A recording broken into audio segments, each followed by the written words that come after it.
Hello, it is Fungal, and I'm here for the next season. This will be season 1 of the LDL draft. I am back again, and no fancy editing this time like for Robin Hood draft, because it's just a lot more efforts, a lot of work, and I can't keep that up for 2 leagues at once. So this league will be more of just not much editing. I'll just be recording me doing stuff and talking like this. This isn't like me reading a script. I'm just here existing. Hello.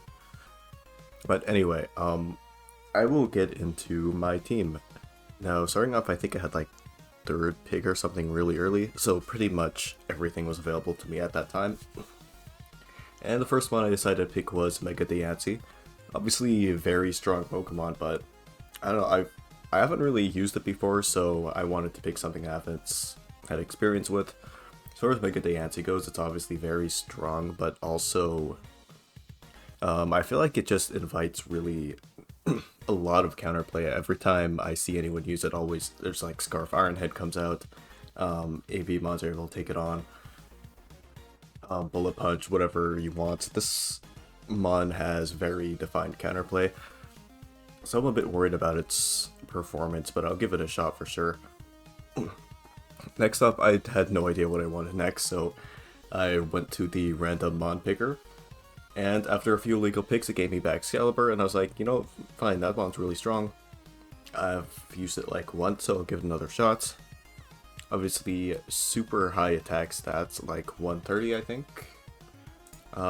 Team builder here. 145, yeah. This one's super strong. Obviously, Glaive Rush makes sure that it's even stronger than it feels, because that's like outrage-based power, but no, not as bad as the downside. This one doesn't matter too much. Obviously has strong priority Ice Shard, has SD, Dragon Dance. This one's very strong.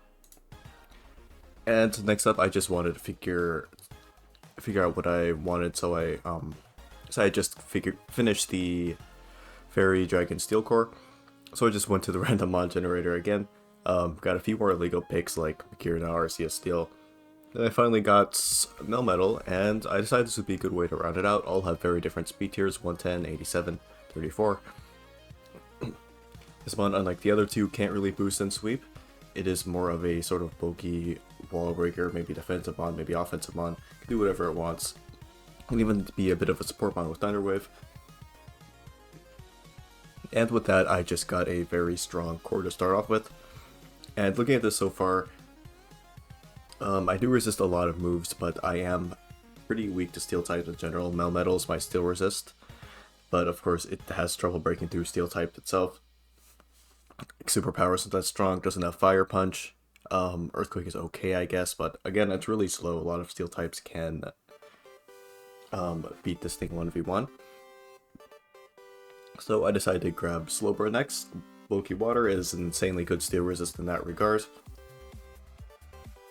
Also gives a lot of viable options for my team. A lot of these mods are very strong but very hard to switch in.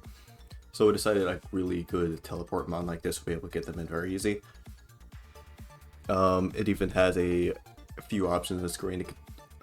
It can use Thunder Wave to slow mons down. They can help out Excalibur or Melmetal. Yawn, it even has Trick Room to help out Melmetal if it wants. And at this point, I'm still a bit worried about Steel types, specifically Mega Scizor, because that thing still just bodies this whole team. Nothing I could do if Mega Scizor rolls up. So I just picked Moltres next, just in case I want to get this Fire type drafted really quick. And what it does is, one, it punishes U-turn, which my team doesn't really have a good way to do without this to start off with. So I think Moltres will help with that. And also a good 90 speed tier. Again, only kind of near Excalibur. And this will be another, in general, kind of more bulky pivot to be able to get in these big strong wall breakers right here. Even though Moltres obviously can run a bit more offensive sets. But I think with this team, it'll be more of a defensive mon for sure. Next up, Ursaluna. I want to kind of lean into the Trick Room side of things a bit to have more of a viable Trick Room option than just one mon. So I picked up Ursaluna. Obviously, with Guts, Facade, Headlong Rush, Swords Dance, whatever it wants, this thing can be a very powerful wall breaker alongside Melmetal. With that Trick Room, that Slowbro cancelled up. But Ursaluna is a very versatile mon. You can run a bulk up leftovers, protect, get a lot of recovery back. use things like Drain Punch, Trailblaze even to boost speed. And this is a very, very bulky mod, so Ursaluna can certainly put in work even without Trick Room. Next up, Decidueye. I wanted to finish off the little Water Fire Grass core I have going on here, and Decidueye seemed like a very decent option because my hazard removal options weren't that great. I only had Moltres, I had Magic Bounce on Diancie, but again, Diancie doesn't really switch in that great into attacks because of its unfortunate typing. So I figured Decidueye might be another helpful mod to have in terms of fighting the Hazard War here. So let's have Defog, another Trick Room, another U-turn mod, excuse me, to be able to get in, again, a high of 4 very powerful Pokemon that do have kind of trouble switching in. So Decidueye will also help with that. It has good knock support because no one else on my team does have knockoff right now. And I'll be able to get rid of items that way. And again, this will give me another ground resist just in case, because Moltres and Slowbro, although they are decent ways to deal with ground types, there are some that can muscle through these, and Decidueye would be another helpful option versus them. And next, I do have Pangoro. My team does not have a good knockoff switch in.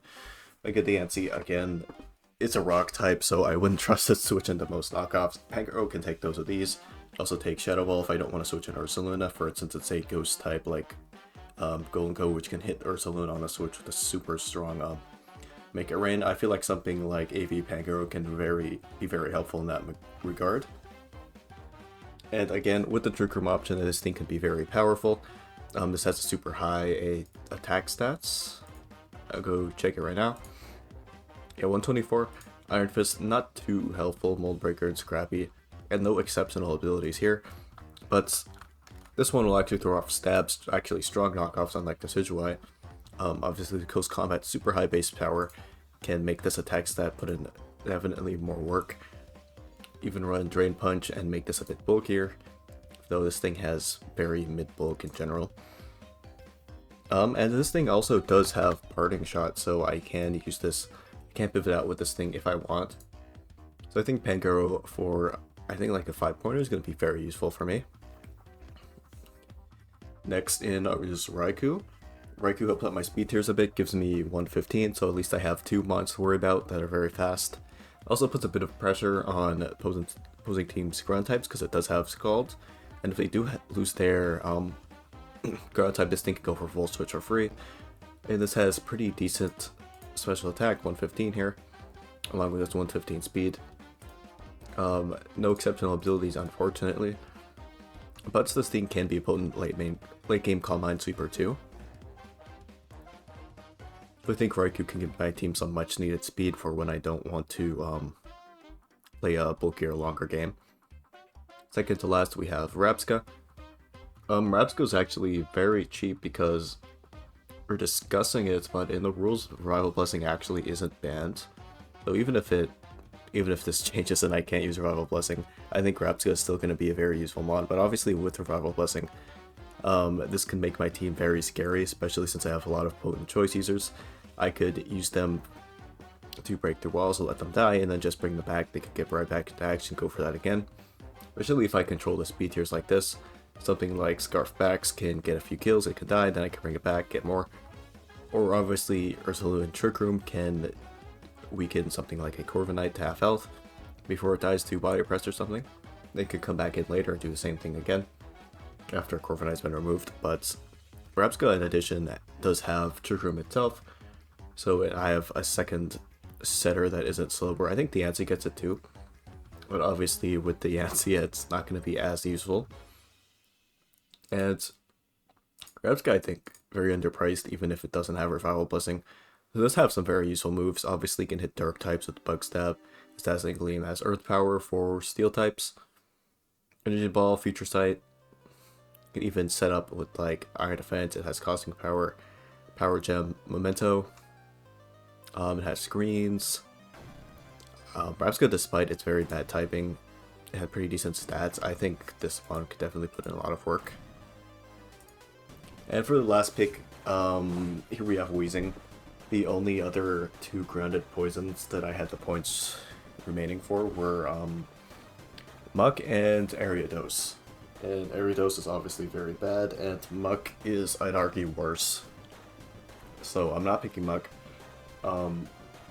Weezing, I just only really drafted to have a grounded poison, because I don't really have any. I'm a little weak to T-Spikes.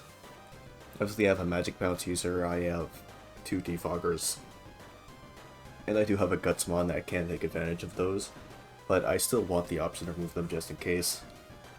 Other than that, Weezing doesn't actually seem to synergize too well with my team.